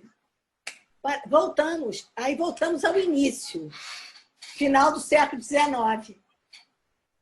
Não, e pegando por onde a Sandra falou, gravidez não tão feliz assim. Eu também vi como a Sandra. Eu achei que ela, eu também pensei como a Sandra, que ela estava assim, com a palavra que o Galego usou, com aquele senso de incompletude. Nunca vou conseguir, sabe? Nunca vou conseguir. Eu acho que ela, quando está com o Larry, ela está infeliz porque não está com o Dan. Quando ela está com o Dan, ela está infeliz porque não está com o Larry. E aí, coitada. Vocês lembram uma música, agora eu não me lembro, que era fulano que amava fulano, que amava fulano, falava que amava toda a família. E era assim, era um atrás do outro, que na realidade... Acho que é Chico, né? É do Chico? Acho que sim. Né? Mas um poema, originalmente é um poema do Drummond, chamado Quadrilha. Mas é quadrilha que chama, quadrilha. Mas a música é do Chico. Quadrilha. Pois é. E é isso, fulano, não é insuportável você realmente satisfazer. A satisfação desejada nunca é a satisfação alcançada, ponto. É o que nos resta. Mas, Aida, queria falar uma palavrinha. Eu tinha até comentado, Ângela, eu tinha comentado até com o Galego que nessa folia, a Cátia, né, me parecia que a Alice era que menos armava. Ela se ligou ao Dan. É interessante isso. Mesmo naquela cena do striptease, ela foi botando limite no outro. Ele que se desesperou. Ela botava o limite. Se ele ficava mais desesperado ou não, ela estava ali num papel profissional. Não é? Eu estou aqui para me exibir, não para ser tocada, e é assim, e é assim. É meu trabalho. Me dá um dinheiro. Me respeite, porque esse é o meu trabalho. Exatamente. Né? E eu acho, tem uma outra cena também, que ela com o Dan, no aeroporto, no hotel do aeroporto, né? Que ela que ele fica, ele diz, você transou com ele ou não e tal. Ela diz que não, porque a minha sensação é que o Larry mentiu. A minha impressão, pela cena, é que o Larry mentiu que havia. Cada um tem uma impressão. Eu estou falando da minha, né? Ok, mas para dar sequência. Mas segmenta a sua ideia. Pois é, vou dar seguimento. Então, porque ali ela realmente não parecia nada interessada, e tal. Ali ela estava profissional e ponto. E não tinha nada, em nenhum momento do filme, ela foi demonstrado algum interesse dela por ele. Então, dando seguimento, voltando para o hotel, né? Voltando para o hotel do aeroporto, né? Quando ele pergunta a ela, ela diz não. E ela fala, me pareceu que ela falava, porque no filme ela não é uma mentirosa, ela não é uma armadora, não é. Então, ali quando ela diz não transei, e ele insistia, e ela está dizendo, mas eu não. E aí ela diz assim, até que ela deu um basta. Eu tive relação sexual mesmo com ele, porque se eu disser a verdade é mentira, se eu disser a mentira é verdade. Que era o jogo deles todos, né? E o voyeurismo dos dois, né? Uma coisa de querer saber, de estar na cena, o que você fez, como é que não fez, né? E uma outra coisa também, quando o Larry volta da viagem e percebe alguma coisa esquisita na Ana, né? E aí ele diz assim, eu preciso te dizer, porque eu acho que a gente tem que falar a verdade. Eu tive uma relação sexual com uma prostituta. Né? Então, tinha uma coisa, e quando ela revela que havia ficado com o Dan, ele xinga ela de puta. Então, tem um misto, ela é isso, e é a mulher que ele deseja. Então, tem sempre uma confusão entre os casais estabelecidos. E a Aliciana, Ângela, né? eu acho até que ele mentiu. Eu acho que ele mentiu para ver se ela falava a verdade. Eu acho que ele disse: olha, eu tive sexo em Nova York. Foi com uma puta. E aí ele abre caminho para ela dizer: eu estou transando com o Dan há um ano. Exatamente, foi. Mas ali tem um elemento de sadismo, um pouco de sadismo, que perpassa todas as relações ali. Mas principalmente do Larry, né? O Larry com o Dan, com ela e com a menina também. Eu acho que o Larry é o mais sádico deles todos, né? Quando o Dan diz que vai largar ela diz: eu posso te ver? Ele não responde, ela diz: responde, eu posso te ver? Aí ele diz: não, porque senão eu não consigo me desligar de você. Quer dizer, é um asno, não entendi nada de amor, de afeto, de compromisso, de relação, de nada, está perdido, né? Perdido numa coisa autocentrada, de uma fragilidade, como a Ruth disse, brutal. Isso não o perdoa, porque ele faz muito mal aos outros, mas ele também faz mais mal a ele. Ele acaba muito mal. O livro foi um fracasso. Nada acontece na vida dele. Ele continuou escrevendo obituários. E ele só chegou virou chefe da sessão de obituários. Como? Ele só chegou a ser chefe dos obituários, de quem escreve obituário desse setor, porque o homem morreu. Agora, posso falar uma coisa? Deve. Sim. No final das contas, né, todos os personagens são cindidos e fragmentados, porque, embora eu concorde, né, com a Sandra e com os comentários, no sentido de que a Alice tinha um compromisso maior com uma verdade interna dela, enfim, que ela queria viver, não é, com o Dan, do momento em que foi introduzido esse outro lado da vida dela, como ser prostituta, né? Enfim, ela era uma stripper, e no começo ela até, quando ele pergunta qual é a sua profissão, ela diz para ele: você já sabe, não é? Como se ele devesse saber que ela é uma stripper, né? E, no entanto, quer dizer, na hora, é muito também desconcertante a cena em que ela não pode, não é, integrar o lado dela, stripper, que realmente entrou num jogo perverso, num jogo, não é, sexual com Larry, a serviço do Larry, quer dizer, também, quer dizer, exercendo um certo poder sádico sobre ele, né? Quer dizer, na hora que isso teria que ser integrado à relação dela com Dan, quebrou, quer dizer, desidealizou de tudo, passou a ser nada, né? Então, eu acho que a personagem da Alicia é a personagem mais cativante, né? Quando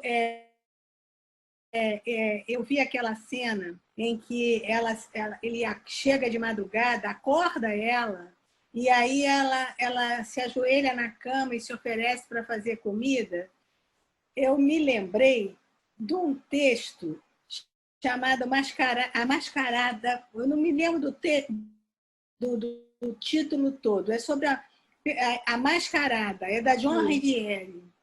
E que ela fala dessas mulheres como se fosse a Amélia.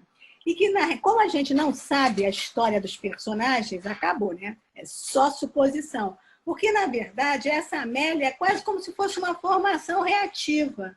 Na realidade, ela tem um ódio danado da figura feminina, porque a relação dela, aí voltamos ao que a gente, especialmente o Galego, já trouxe, a relação com a mãe é uma relação muito ruim. E esse ódio, não é? Ela consegue silenciar e, numa formação reativa, transformar nessa atitude passiva, submissa em relação ao homem. Ela tem essa verdade que vocês estão falando, mas ela mente até o nome, né? O tempo inteiro ela mantém o nome. Quando ela diz que o nome é Jane, parece que é nome de guerra. Esse, quer dizer, o nome falso o nome aparentemente falso é o nome verdadeiro. É o clássico do chega a fingir uma coisa que é a coisa verdadeira. Mas tem mais gente escrevendo coisas no chat. Isso que eu queria ler. A Mariana diz o seguinte, que o fato dela, quer dizer, dela eu estou entendendo que é a Alice, ter passado 3 anos com o Dan e nunca ter dito o nome verdadeiro é uma forma de se colocar de fora desse jogo. A Alice teve sua história roubada, mas a Jane, não. Isso. Né? E Márcia Gaspar Gomes está colocando aqui, alguns amigos confundiram o filme com Eyes Wide Open, do Kubrick, né? Um vasculhar das fantasias, da posição voyeurista, das cenas dos parceiros, vão atravessar o Rubicão, um caminho sem volta. Alice, ela continua, Alice é deixada para trás. Essa mãe morta da qual ela procura se apossar, peraí, deixa eu ver aqui, porque, se apossar, emerge dessa mãe morta da qual ela procura se apossar, emerge Jane, seu passaporte, sua identidade. Quer dizer, ela superou, eu não sei se eu li. Ela recupera superou Alice, que foi a pseudo... Foi o que eu escrevi, né? Morreu a Alice, mas a Jane não. Quem morreu foi a Alice. E a Alice é a mãe, quer dizer, ela é aquela que ela escolhe aquela ali que dentro salvou de os 2 todas, filhos. a que vai tirar a casca do pão, a que Exatamente. vai cuidar dele, vai manter. Ainda que ela tenha uma crítica em relação a isso, me parece que, de certa forma, é a posição que ela ocupa. E que Ana, enfim, a meu ver, no final, de certa forma, fica com Barry nessa posição. Quando está ali apagando a luz do abajur, tirando o livro que ele dormiu. Enfim, para mim, ela aparece com um ar entediado ali na cama com ele. A Bela de Ferrance. Não é a Bela de Ferrance, mas entediada. Quer dizer, é isso, de certa forma. Procuro e não acho, ainda que esteja grávida, que tenha passado isso, é ambíguo, né? Porque nem todos percebem, mas de qualquer forma aquilo, nem aquela plenitude, talvez que Freud tenha apontado como uma das saídas para a mulher, nem ali, naquele momento, ela aparece com a plenitude, digamos, esperada. Também há um tédio mesmo, alguma coisa que é para além do prazer. Então eu achei interessante como os personagens têm uma mobilidade ali, né, de um para outro, enfim. A satisfação desejada nunca é a satisfação alcançada. Não. Resta sempre esse luto. Nem a nossa como desejo. Oi, Ruth, não entendi. Nem a nossa satisfação como espectadores desse filme, né? Porque fica tudo meio flu, né? Tudo meio vago. Quem é quem? Quem fez o quê? Escolher o Larry e ficar feliz com ele, porque essa passagem para o Larry a gente também não acompanha. São os cortes, né, a que a Ida se referiu. Né? Exatamente, eu queria tocar nisso. Eu achei isso tão do relacionamento contemporâneo. Corta uma cena para outra, corta, você tem que costurar, sair correndo. Como acontece com eles. Na cena seguinte, trocaram os casais todos. Não é? Aquilo se desfaz e se refaz ao sabor do narcisismo. Agora, a gente não sabe o lugar certo onde colocar o desejo, né? É isso. Caetano Veloso. É verdade. C. Veloso. Hein? Repete. C. Veloso. A gente não sabe o lugar certo onde colocar o desejo. Eu não sou cachorro. É assim, eu não sou cachorro, não. A gente não sabe o lugar certo onde colocar o cachorro sabe. É verdade, mas a gente fala, cachorro só late. Segundo o Lacan, a gente perdeu essa possibilidade de saber. Ou uma coisa ou outra, tudo não é possível. Olha, tem mais um comentário aqui da Ana Beatriz Reis, falando o seguinte, que ela achou curioso que a Ana tira o livro da mão do Larry e que no quarto tem uma opção de jornais espalhados pelo chão e também na cama. Então ela diz assim, tantas palavras na cama, no quarto. Tá aí. Como vocês aí é que você vê a diferença. Pouco sexo, talvez. Acabou o sexo? Oi? Com vários olhares, né? Eu falei, acabou o sexo? Você vê a diferença. Você vê a diferença entre o texto escrito para ser encenado, né? E a questão da imagem do cinema, que pode ser, ao mesmo tempo que ela vela um monte de coisas. E nesse filme isso fica muito claro, que é o que deixa a gente até pô, mas cara, quem está com quem? Mas o que aconteceu, né?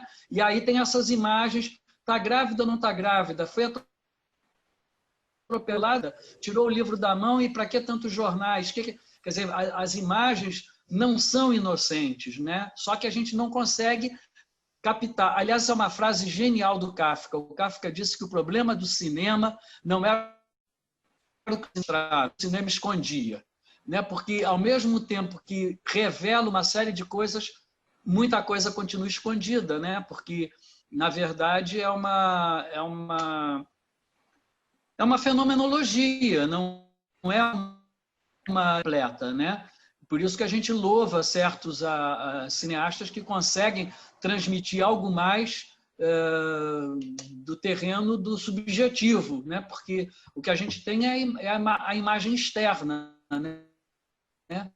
Só mesmo alguns cineastas conseguem transmitir alguma coisa mais consistente do mundo interno dos seus personagens, né? Que é difícil mesmo, né? Uma coisa que eu também queria lembrar é que falou-se aí se a Ana estava ou não estava satisfeita naquela cena, ela deitada nunca grávida. Vamos saber. Mas quem parecia satisfeito mesmo, o único que parecia satisfeito, dos 4, realmente era o Larry. Entendeu? Baixar, né? É o que o Larry, com aquela agressividade, com o sadismo dele, mas ele se comprometia com o que ele queria, né? Então, ele estava ali com a mulher que ele queria e já tinha emprenhado-a, né? Então... É muito interessante essa questão de cinema, né? Desculpa, né? Exatamente isso tudo que o Galego está falando, né? Mostra e, ao mesmo tempo, esconde. É interessante porque alguém falou assim que se saiu melhor foi o Larry. A minha impressão é que até a questão do sinal vermelho, não se esqueçam que ela estava em Nova York. Ela sabe a direção.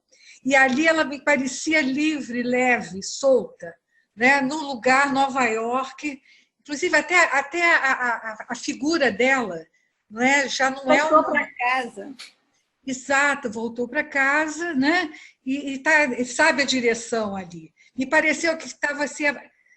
E ela parecia satisfeita, né? Quer dizer, saiu desse imbróglio todo e ela parece caminhando, ok, todo mundo olhando e tal, aquela cena toda, ela atrai os olhares mesmo, mas ela está indo, né? Ela está indo bem, ela mostra-se uma satisfação.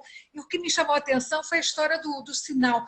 Como o Galego disse, no texto, né, original, ela morre, mas no filme, não é?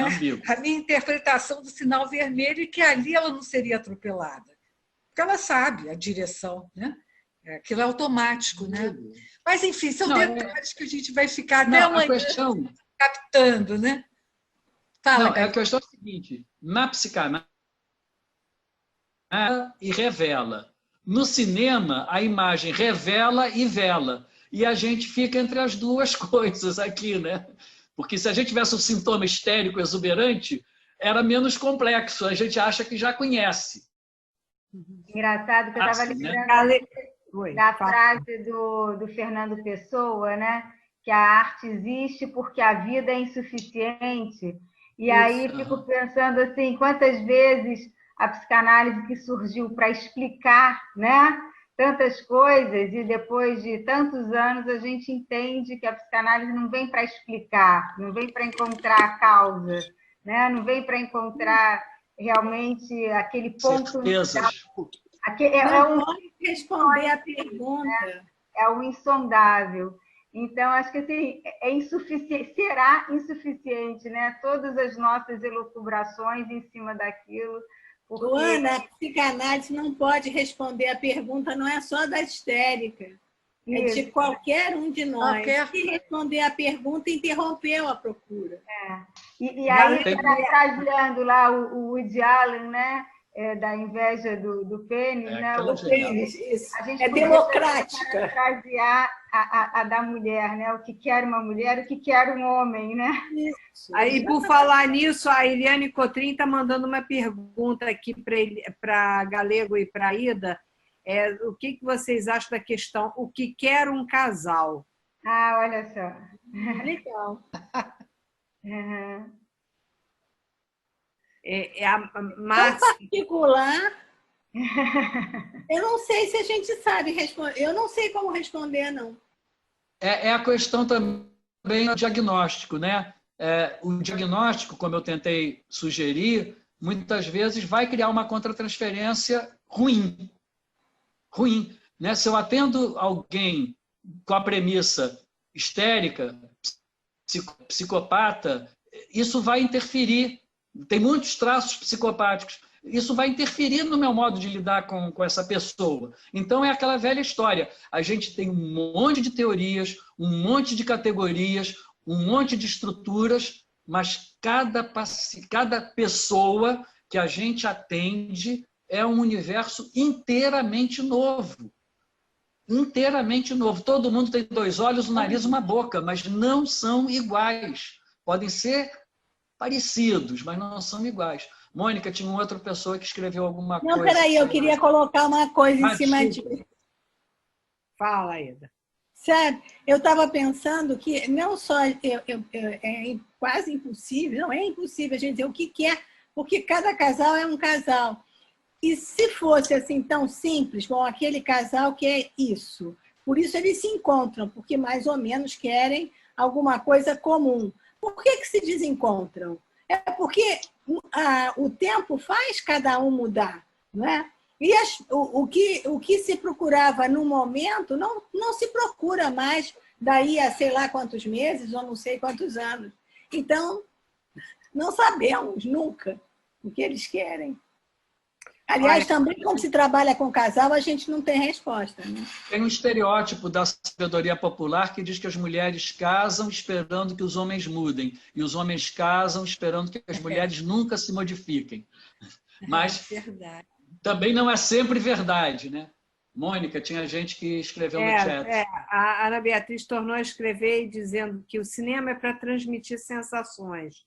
Em todas as vezes que vi o filme, a sensação de dor da Alice era muito presente para mim. Me parece Profissão Repórter do Antonioni, em que ele assume outra identidade para fugir de si mesmo, das angústias impensáveis, mas não adianta. A cisão permanece e mesmo em Nova York, como Jane, ela continua fragmentada, atropelada ou morta, como no filme do Antonioni, que se suicida. Isso, muito bom.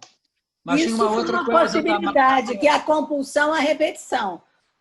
Ou é das duas uma, ou é a compulsão à repetição, ou o roteirista é machista.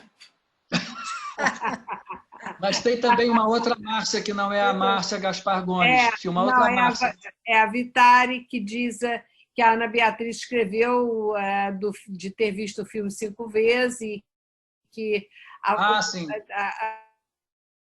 questão quando o Dan diz para Alice que ele a ama, e ela diz que amor é esse que eu não vejo, não sinto, são só palavras. Então, ela questiona se seriam as mesmas palavras espalhadas nos jornais e livro do quarto da Ana com o Larry. Isso já é o filme dela. Não é? Porque cada um de nós vê um filme, gente. E a gente pode, assim como existe a associação livre, é como uma poesia. A gente viaja, né? Uma vez, cara, não me lembro qual é o filme, foi um filme do Bergman, que você disse no final do meu comentário que isso tinha sido um outro filme, que eu tinha visto um outro filme que não era seu. Eu me lembro que uma vez eu chamei a nossa amiga, infelizmente, que não está mais com a gente, a Marci, né? Também, Marci. A Marci era ótima. E aí fomos debater Elisa, Vida Minha, que é um filme que eu tenho uma paixão por esse filme, super complicado, né? E aí eu trabalhei o personagem do pai, né? De um jeito tal que, de repente, ela se virou para mim e disse assim: ah, coitadinho, você achou ele tão ruim assim? Acabou toda a minha psicologia do personagem masculino foi para o espaço, né? Porque ela estava achando que a filha que ela é enrolada mesmo, né? Os dois eram enroladíssimos, né? Gente, olha, a nossa conversa está muito gostosa.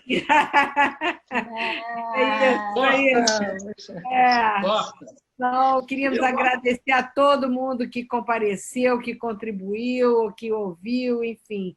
E aos nossos 2 participantes maravilhosos, Aida e Galego, pelas contribuições. Tem gente aqui querendo saber se vocês vão publicar isso. Então, eu disse que a gravação vai estar disponível no site, etc. Né? Então, na gravação aparecem os textos. Sim, mas a gente pode botar o texto também. Fica a ideia. No site.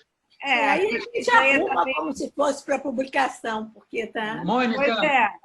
Oi. Mônica, será que ainda daria esse ano, em algum dia, para a gente fazer um debate mais leve de um filme que está fazendo 80 anos esse ano, que é Rebeca, Mulher Inesquecível, do 24? Galego, maravilha, agradecemos. A palavra, o seu a Mônica. Mônica, nós agradecemos muito. Exato. Está ótimo, a gente arranja a data já. Já não. Daqui a pouco. Mônica e Ângela ali, com aqueles científicos, já fecharam a data, né, Ângela? Já estou aqui olhando, já vou achar a data e já boto no Instagram rapidinho. Em 15 minutos a gente resolve, né, Mônica? Eu queria agradecer a um monte de amigos que apareceram aqui hoje. Não deu para ver todo mundo, mas eu vi o Roberto Musacchio, da Rio 4, eu vi a Márcia Gaspar Gomes, eu vi a Nancy Simra, além dos colegas da sociedade, tem um monte de gente que apareceu aqui, eu queria também agradecer. 80 pessoas. Tá. Olha, eu também gostaria de agradecer, Mônica. Primeiramente você, porque me convidou, sem dúvida. Ao Galego, por dividir essa mesa comigo. E realmente um número enorme de pessoas, algumas que até eu não vi há algum tempo, e que estão aqui. Né? A Nancy, a Márcia, a Rosane, amigos aqui da sociedade, de outras sociedades. Né? Paola. Como? Paola, de Brasília. Márcia Vitari, que não é psicanalista, é jornalista, mas ia sempre lá no cinema, ao vivo. Enfim, deve ter gente que já saiu que eu não identifiquei o nome. Inclusive, requisitando, Galego, que a Vânia Peçanha, que você continue com eu acho que um desejo de que haja uma continuidade do cinema e psicanálise também online, mesmo, acho que mesmo depois do Covid, porque possibilita muita gente que fica difícil vir de Niterói. Wanda está aí também. Né? Então é outra ideia aí que pode deixar lá, né? Gente, parabéns, hein? Parabéns. Muito bom. Uma boa noite para todos, então. Boa noite, igualmente. Tchau, obrigada. Claquete. Obrigada, Ida. Obrigada, Galego. Boa, Galego. Boa noite a todos. Tchau. Obrigadíssimo. Parabéns. Tchau, Galego. Muito bom. Agora eu estou conseguindo ver todo mundo, porque vai apagando, aí vai aparecendo. Wanda também. Wanda, minha madrinha de casamento, apareceu também.